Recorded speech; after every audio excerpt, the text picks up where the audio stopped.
My name is Delia Harmon. I am 33 years old. And on a Saturday morning in June, I pulled into the service entrance of Thornfield Estate, a 140-acre wedding venue in the rolling hills outside Lexington, Kentucky. Behind a flatbed truck, carrying 2 industrial-grade espresso machines, a commercial refrigeration unit, and approximately $60,000 worth of catering equipment. I was wearing a blazer over a white shirt. I had a clipboard. I had a folder with 12 legal documents in it. And I had, in my coat pocket, a single folded piece of paper, the default notice that meant every dollar of that venue and everything inside it was, as of 9 that morning, mine to recover. My brother's wedding was scheduled to begin in 4 hours. What my family did not know was that I had purchased the outstanding equipment finance loan on that venue 11 months earlier, when the owners, a couple named the Donahues who had been quietly defaulting since February, had been unable to find a buyer and had accepted an offer from an asset acquisition company called HDC Capital Consulting. HDC Capital Consulting was mine. My name was not on the letterhead. My name was not on the correspondence. My name was not anywhere that my family would have thought to look, which was exactly how I had arranged it. I didn't storm in. I didn't make a speech. I walked through the service entrance with my recovery team at 8:57 in the morning, introduced myself to the venue manager as a representative of the note holder, handed her the default paperwork, and began a methodical inventory of the assets covered under the agreement. I was calm. I was professional. I was also, if I am being completely honest with you, the most focused I had been in 3 years. I want to know where you are watching or listening to this from right now. Drop your city, your country, your local time in the comments below. This channel has listeners on every continent, and I want to picture every single one of you. And if you have ever been the member of your family who was openly dismissed, laughed at, or excluded, not by accident but by deliberate, comfortable habit, please subscribe and like this video. This is where those stories live. Now let me take you back to the beginning, because the Saturday morning at Thornfield Estate was not the start. It was the end of something that began a very long time before that. I grew up in Harlan, Kentucky, in a family that had a clear internal story about itself and an equally clear internal story about each of the people inside it. My father, Robert Harmon, had spent 30 years as an equipment leasing broker, which meant he arranged financing for businesses that needed machinery, vehicles, and commercial assets without the capital to buy them outright. He was good at it.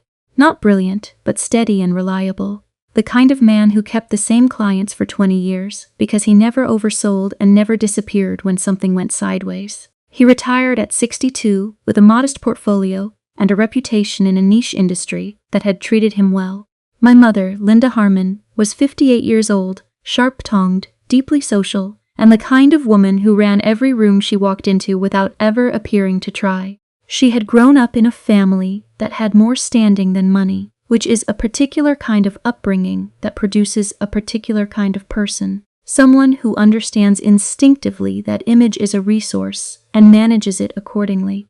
She loved her children the way she loved most things, unevenly and loudly, and with a very clear preference she never bothered to disguise.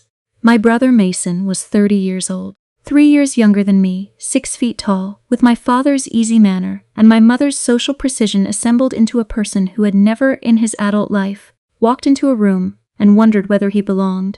Mason sold commercial real estate in Lexington. He was good at it. He made a comfortable living, drove a nice car, kept a clean apartment in a good neighborhood, and had, as of 14 months before that Saturday, become engaged to a woman named Brooke Calloway, 28, from a horse country family that owned a breeding operation in Woodford County and a winter home in Naples, Florida. Brooke was lovely, genuinely. She was warm and direct and had more self-awareness than anyone else in my family, including me. What she had also done, without meaning to, was become the occasion around which my family finally made explicit everything they had always only implied about where I stood. I need to tell you what I did for a living, because this is the part my family had decided, over several years and through a process of comfortable group consensus, was either a failure or a comedy, depending on the day and who was telling the story. I was a commercial finance specialist. Specifically, I worked in distressed asset acquisition. That means I identified businesses and individuals in financial distress, acquired their outstanding debt instruments at a discount from the original lenders, and either restructured those instruments in exchange for equity or when restructuring was not viable, recovered the underlying assets. It is not a glamorous business, it is a precise one. It requires the ability to read a balance sheet the way other people read a face, to understand exactly how much a defaulting borrower needs a solution and how much time you have before they find one elsewhere, and to build legal and operational infrastructure around that timing with enough accuracy that nothing falls apart at the last moment. My father had spent 30 years in the upstream version of this industry. I had spent 8 years in the downstream version. We used the same vocabulary. We looked at the same kinds of documents. We had never once had a real conversation about what I actually did. What my mother called it in the shorthand she used at family dinners and on phone calls with her sisters was that debt thing Delia does. What Mason called it, when he bothered to acknowledge it at all, was basically a repo business. He said it with a particular inflection that communicated both dismissiveness and mild embarrassment, the tone of a man who would rather not have to explain his sister's career at parties. I had once sat at my parents' kitchen table and walked my father through a structured acquisition I had completed that year, on a fleet of refrigerated transport vehicles. The mechanics of the discount purchase, the recovery timeline, the net spread after fees. He had listened politely.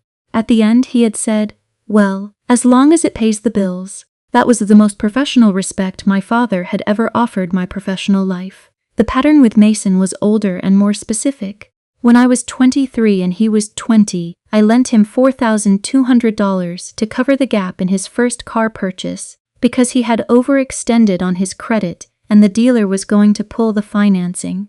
He paid me back $900 over 18 months and then stopped. He did not acknowledge the remaining balance. He did not avoid me because of it. He simply proceeded as though the number had never existed, which is its own particular kind of statement about how he understood our relationship. I did not push it. What would pushing have produced? An argument, a debt that got paid in resentment? A mother who told me I was being difficult about money. I added it to the ledger I kept only in my head and moved on. When I was 26 and he was 23, he called me on a Thursday night in a panic because he had made a serious error on a commercial lease he was working and needed someone to explain to him why the equipment appraisal numbers in the deal were wrong. He had over-relied on a vendor's self-reported valuation and hadn't cross-referenced it against market comparables, which in the equipment finance world is a foundational error, the kind that should get caught in review. I spent 2 hours on the phone with him, walking through the correct valuation methodology step by step, explaining how to go back to the client and reframe the numbers without losing the deal. The deal closed correctly the following week. He did not thank me. He did not mention it to our parents. He certainly did not mention to his colleagues that his older sister, the one who did that debt thing, had saved the commission he drove to work in. When I was 28 and he was 25, he borrowed $1,100 from me to cover his rent during a dry quarter at the brokerage. He told me it was a short-term situation and he'd have it back in 6 weeks. He paid it back in irregular installments over 7 months with no communication between payments. The way you settle a thing you want to stop thinking about, rather than a debt you feel responsible for. When I gently mentioned the timeline to my mother, she said, without any hesitation, "Delia, he's just getting started. You have to give your brother room to build." I did not say what I was thinking. What I was thinking was that I had also been just getting started at 25, and no one had given me $1,100 or room or a phone call that said the right thing at the right moment. What I was thinking was that the definition of getting started in my family appeared to be conditional on which of us was being described. I let it go, the way I had learned to let things go, not because I was at peace with them, but because the alternative was a conversation that would cost me more than the money already had and leave me in a worse position than the silence. The engagement party for Mason and Brooke was held at my parents' house on a Saturday evening in April, 14 months before the wedding. 60-some guests, catered buffet from a restaurant in town, a white tent in the backyard with string lights that my mother had spent 3 days coordinating with a rental company. I had helped her research the rental company on the phone the previous week because she had called me to talk through the options, and I had the professional familiarity with vendor logistics that made me useful for those conversations even when I was not useful for other things. I drove 2 hours from my apartment in Louisville. I brought a bottle of Bordeaux that I knew Graham Calloway's family would recognize because I had done enough homework on them to know what they would notice. I arrived at 6:15. I had been there for approximately 30 minutes, had spoken briefly to my father, handed the wine to my mother, and been told it was lovely but the bar was already set when my Aunt Cecilia materialized at the appetizer table. Cecilia was 62, my mother's oldest sister, a woman who had a complete inability to edit her own thoughts before they became words, and who had, at every significant family gathering of my adult life, managed to deliver a version of the same observation. That my chosen field was a puzzling one for a person of my background, phrased differently each time, but with the same essential content. She picked up a stuffed mushroom, looked at me and said, "So Delia, how is the repossession business? Are you still doing that?" She said the word repossession the way you say the name of something that left a smell. My mother, 3 feet away and rearranging petty fours, said without turning, "Cecilia, Delia does commercial finance." Then she turned to me with an expression that was trying to be supportive, but was undermined by the fact that she was already managing the optics of the moment rather than addressing the substance of it. "It's a fine living," she said. "Not remarkable, not impressive. Fine, the word you use for something that does not require further discussion." Mason was across the room with Brooke and her parents. I watched her father, a man named Graham Calloway, who bred thoroughbreds and had the handshake of someone who had been evaluated by handshakes his whole life, lean in and ask Mason something, and Mason laugh, and Graham laugh, and Brooke's mother touch my mother's arm and say something that made my mother light up in the way she only did when she felt she had been seen by the right kind of people.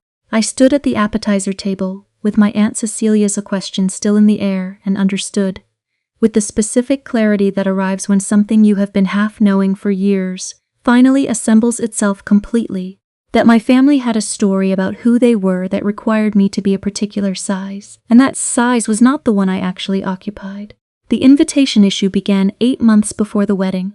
Mason and Brooke were planning the ceremony at Thornfield Estate, a property I had heard of professionally before I had heard of it personally, for reasons I will explain. The venue was exquisite. 140 acres, a restored antebellum manor house, formal gardens, a dedicated catering operation, a bridal suite that had been photographed in 4 regional wedding publications. The rental package that Mason and Brooke had chosen, full estate access, catering, florals, coordination, was valued at $68,000, of which a deposit of $20,000 had been paid. The Calloways were contributing significantly to the event costs, which was well known in the family, and spoken about with a reverence that made clear everyone understood whose money was making Thornfield possible. I was not sent an invitation. I want to say that plainly, without softening it, because it deserves to be said plainly. My brother's wedding invitation was not sent to me. I did not receive an oversight. I did not receive a delayed envelope. I was not on the guest list. I know this because my cousin Patrice, who is Mason's age and who I have trusted since we were children sharing a grandmother, called me on a Wednesday evening and told me. Patrice said, "Delia, I need to tell you something, and I need you to hear it from me before you hear it somewhere else. You're not on the list. I saw it. It was deliberate." I asked her what reason had been given. She was quiet for a moment. Then she said, "Your mom said the Calloways are paying for most of it, and they have a list, and it's a certain kind of event, and she didn't want any awkward conversations about what you do. She said it would be easier. I held the phone against my ear and looked at the wall of my apartment and did not say anything for about 12 seconds. Patrice said, "I'm sorry, Delia." I said, "Thank you for telling me." Then I said good night and hung up and sat at my kitchen table for a while. I want you to understand something about that moment, because I think it matters for what comes after. I was not surprised. That is the honest thing to say. I was not surprised, and the absence of surprise was itself a kind of information, the confirmation of something I had been carrying at a subterranean level for years without fully naming it. What I felt was not the sharp shock of betrayal.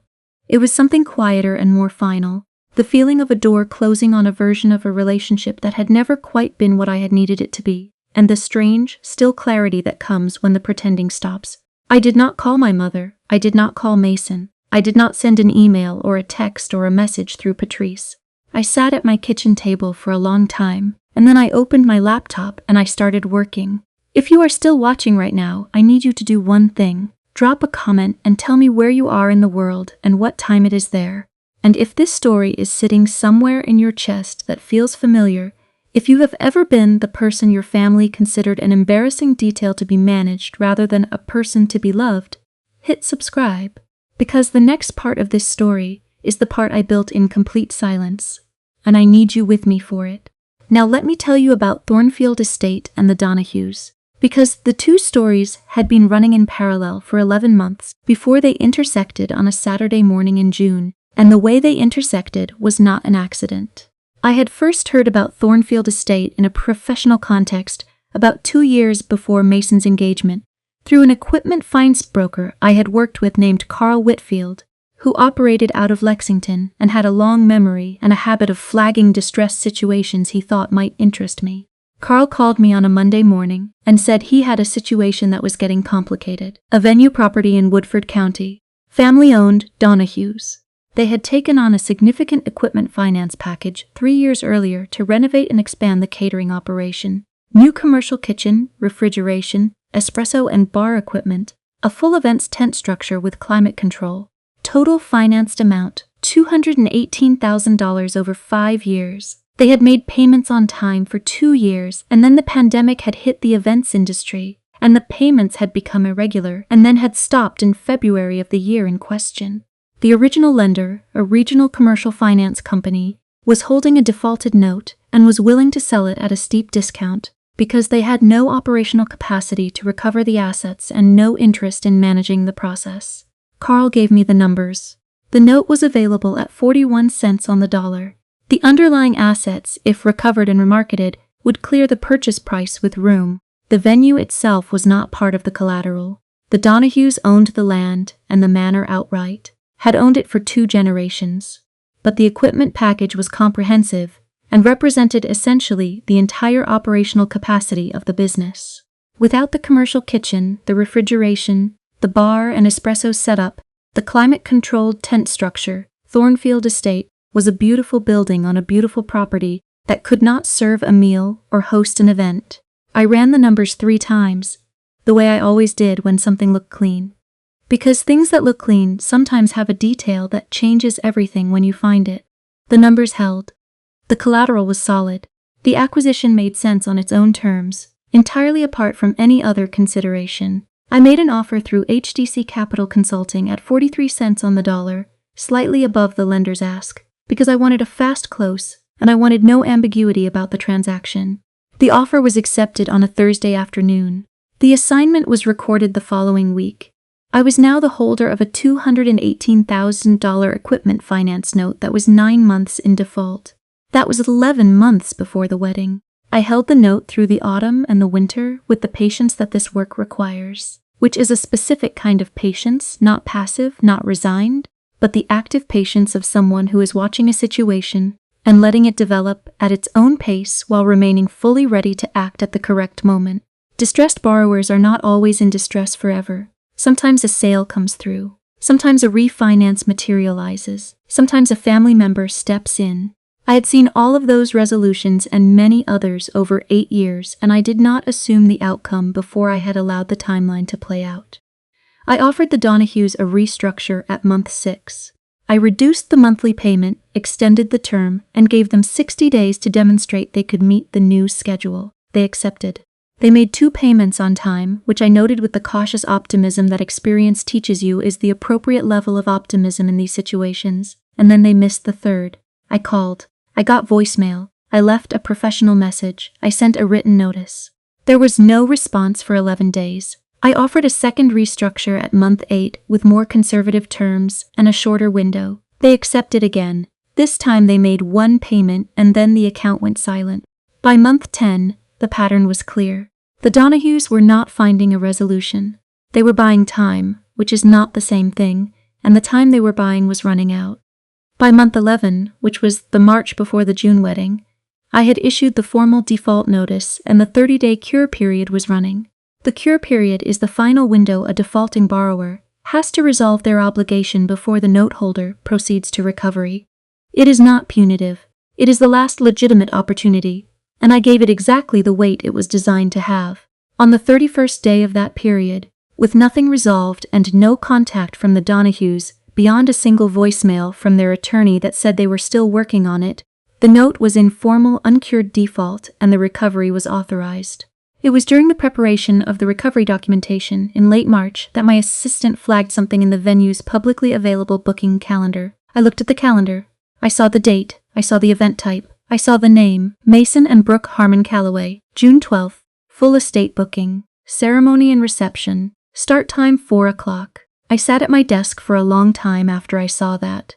I want to be precise about what I decided and what I did not decide in that moment, because I think the distinction matters and I want to be honest about it. I did not decide to execute the recovery on the wedding day in order to hurt my brother, or humiliate my family in front of the Calloways, or manufacture a scene that would make anyone feel the way I had felt when Patrice called me on a Wednesday evening and told me my name was not on the guest list.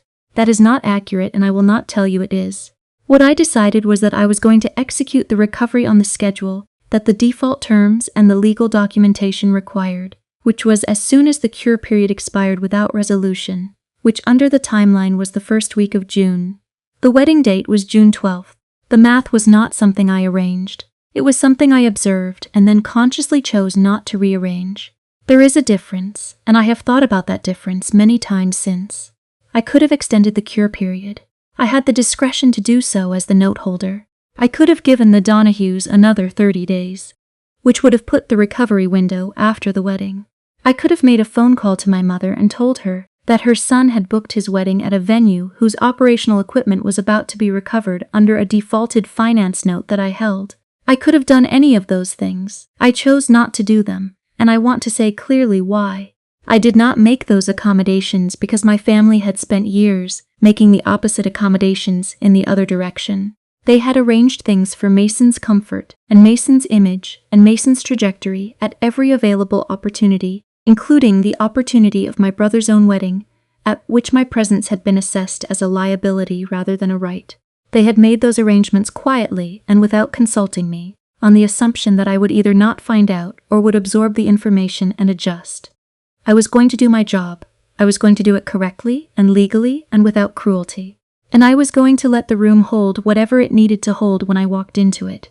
What I also decided was that I was not going to call my mother and warn her. I was not going to contact Mason. I was not going to create an exception in the operational process because a family event had been booked at a defaulted venue and no one in my family had thought to tell me about it, or consult me, or ask whether I had any professional knowledge that might be relevant. They had not included me in the wedding. They had not included me in the conversation. They had managed me as an absence. I was going to do my job. I brought my recovery team to Thornfield Estate on a Saturday morning, June 12th at 8:57. My team consisted of myself, a recovery operations manager named Victor Santos, who had worked with me for 4 years and had the specific quality of being unshakable in any situation, an inventory specialist named Ria Patel, and 2 asset transport contractors who handled the physical logistics. I also brought my attorney, a woman named Joyce Clement, who had accompanied me on 7 previous recoveries and who wore sensible shoes and carried a briefcase that contained every document anyone in any location had ever tried to argue with. The venue manager, a woman named Stacy, who had been managing Thornfield 3 years, and who I later learned had been kept in the dark by the Donahues about the full extent of the default, met us at the service entrance. I handed her the default notice, the original equipment finance agreement, the notice of assignment documenting HDC Capital's ownership of the note, and the formal demand for surrender of collateral. Stacy read the paperwork with the focused attention of someone who has just realized the ground beneath her feet has changed. She asked if she could call the Donahues. I told her she absolutely could and that I would wait. She called. She got voicemail. She called again. She got voicemail again. I learned later that the Donahues had, at that point, been aware for 3 weeks that the recovery was coming and had chosen not to tell their booking clients, which included Mason and Brooke, because they were hoping to sell the business in time to prevent it and had not managed to do so. At 9:15, we began the inventory. Victor led the team through the commercial kitchen, moving systematically through the collateral schedule. Ria logged every item against the original finance agreement. I walked the perimeter. I had been inside Thornfield once before, during the initial due diligence visit I had made 11 months earlier, when I was evaluating the acquisition. It was a beautiful property. I remember thinking that when I first saw it. The gardens were formal and very well kept. The manor had the specific quality of very old wood and good maintenance. I understood why people chose it for their most important days. I was standing near the service corridor at 9:41 when I heard a car pull into the main drive, which was visible from the corridor window. A silver SUV. My mother got out of the passenger side. My father was driving. My Aunt Cecilia was in the back seat. They were early arrivals, the family contingent that had planned to come before the other guests to help with setup and be part of the pre-ceremony photographs. My mother was wearing a pale blue dress. She was carrying a garment bag over one arm. She looked exactly the way she always looked at important events. Composed, purposeful, ready to be seen. She walked toward the main entrance. She reached for the handle. Stacy appeared from inside and opened the door partially and said something to her. My mother's posture changed, not dramatically. Just a degree of shift, the way a person's body registers confusion before the mind has finished processing. She said something back. Stacy said something else. My mother looked past Stacy into the foyer. Then my mother turned, slowly, and looked toward the service corridor, and she saw me standing at the window with my clipboard and my blazer and my folder. I did not wave. I did not smile. I let her see me for a moment. Then I went back to work. She came around to the service entrance. She was moving the way she moved when she was frightened and was trying not to show it, quickly but with deliberate control. She pushed through the service door and said, Delia, what is going on? Her voice had the particular quality of a woman who is trying to sound authoritative while already understanding that the authority in this room does not belong to her. I said, Good morning, Mom. She looked at Victor. She looked at Rhea. She looked at the flatbed truck visible through the loading dock door. What is that truck doing here? The wedding is today. Mason's wedding is today. I said, I know. She said, Then what are you doing? What are all these people doing? I said, We're executing a recovery of financed equipment under a defaulted loan note. The Donahues have been in default for 9 months. As of 6 days ago, the cure period expired. I'm the note holder. The words landed in the air between us in the particular way that true things land when they have been waiting a long time. My mother stared at me. Her lips moved slightly, the way they did when she was processing information that her working model of the world had not prepared her for. Then she said, You own this? I said, I own the equipment finance note. I don't own the land or the structure. But without the equipment, the venue cannot operate. The catering, the kitchen, the climate system for the tent. It's all covered under the collateral schedule. She said, Delia. Just my name. Like a sentence that hadn't found its ending, I heard the service door behind her open. Mason came through it. He was in a shirt and dress pants, but not yet his jacket, the pre-ceremony version of the groom, and his face had the taut, careful energy of a man who is trying to manage everything at once on a high-stakes morning. He saw me. He stopped. Delia? He said it differently than my mother had. My mother had said my name like a question. Mason said it's like a fact he was having trouble accepting. What are you doing here? I looked at him. I had thought about this moment, off and on, over the preceding weeks, not obsessively, but in the way you think about a thing you know is coming and need to be clear-eyed about when it arrives. I had thought about what I would feel. I had not been entirely sure.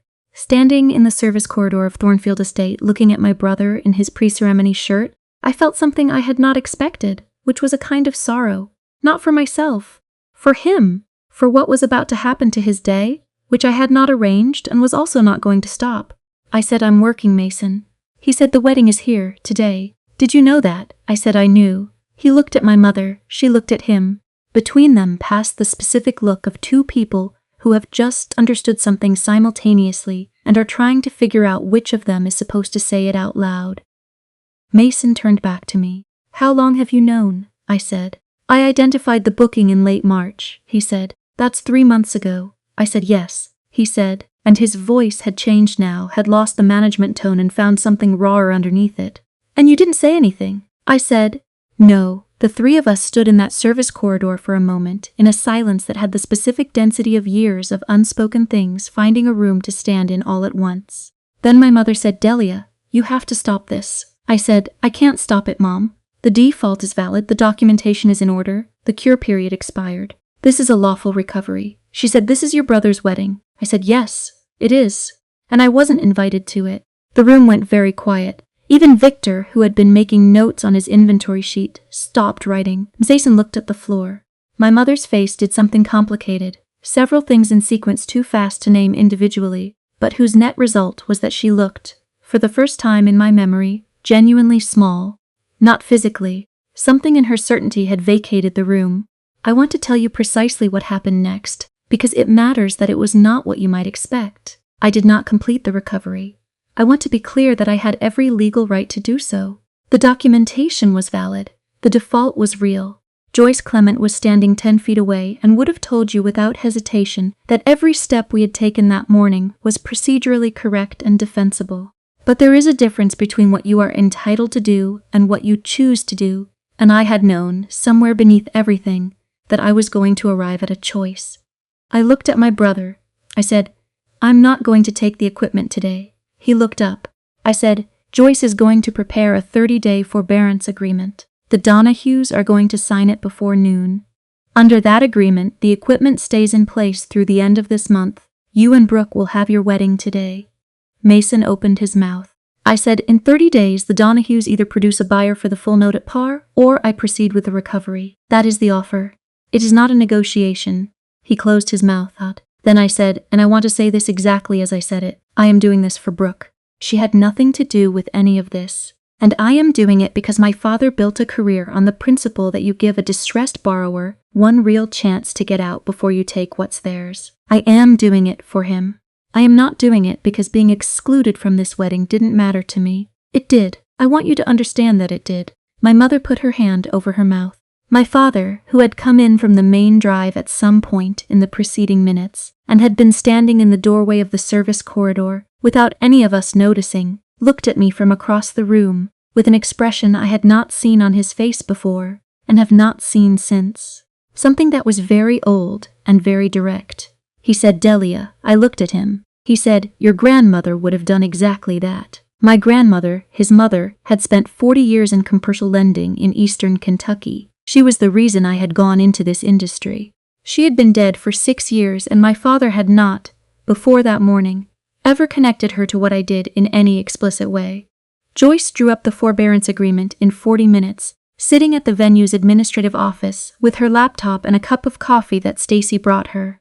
The Donahues, reached finally by phone at 9:58, agreed to the terms within the hour and sent a representative to sign by 11:30. The equipment stayed. The flatbed truck left empty. Victor and Rhea packed their inventory sheets and were gone by noon. Mason and Brooke Harmon Calloway were married at Thornfield Estate at 4 o'clock that afternoon. I was not there for the ceremony. I had driven back to Louisville by 2. But at 6:43 that evening, while I was sitting at my kitchen table with takeout and the Sunday crossword, my phone buzzed. A text from a number I recognized as Patrice's. "Brooke says thank you. She wanted you to know she knows what you did." I set the phone face down. Then I picked it up again and typed back, "Tell her she's welcome. I hope it was beautiful." The fallout came in the days and weeks after, in the particular way that real reckonings come, not all at once, not dramatically, but in quiet accumulated moments that each carry more weight than they appear to on their surface. My mother called me on a Sunday, 4 days after the wedding. She called, which was the notable part, because my mother was a woman who received calls more naturally than she made them, who organized the world so that information flowed toward her rather than from her. She did not open with an explanation or a justification, or the particular kind of framing she used when she was positioning a difficult thing before saying it, the way she positioned most difficult things in the 33 years of my life that I can remember. She said, "I need to tell you that what I did was wrong, leaving you off the list." I told myself a story about it that made it seem practical and reasonable, and it was not practical or reasonable. It was unkind. She paused. "And I have not been fair to you about your work for a long time. Your father told me something after Saturday morning that I had not understood before." I asked what he had told her. She said, "He told me you work the way his mother worked, and that he had never said that to you, and that he was ashamed of that." I did not say it was fine. I said, "Thank you for saying that." Because it was true, and because saying it was fine would have been a small comfortable lie, and I had decided, somewhere on the drive back to Louisville that Saturday afternoon, that I was done with the small comfortable lies that had been the operating currency of my relationship with my family for most of my adult life. My father called 2 days after my mother did. He talked about his mother, my grandmother Ruth, for 20 minutes. He talked about watching her work when he was young, the way she read a deal, the way she treated distressed clients, the specific combination of precision and mercy that he had admired and not fully understood until he watched me in that service corridor on a Saturday morning in June. He said, "I think I made you feel like what you do is less than it is. I want you to know I understand now that it is not less than anything." He said it haltingly, the way people say things they mean very deeply but have not practiced saying. I told him I heard him, I meant it.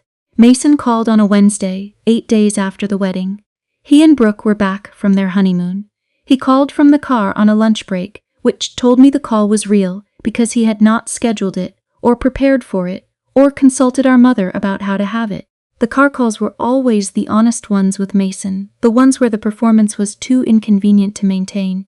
He said, "I owe you money." I said I knew. He said, "Not just the old stuff. Not just the $4,000 from the car or the $1,100 from the lease year.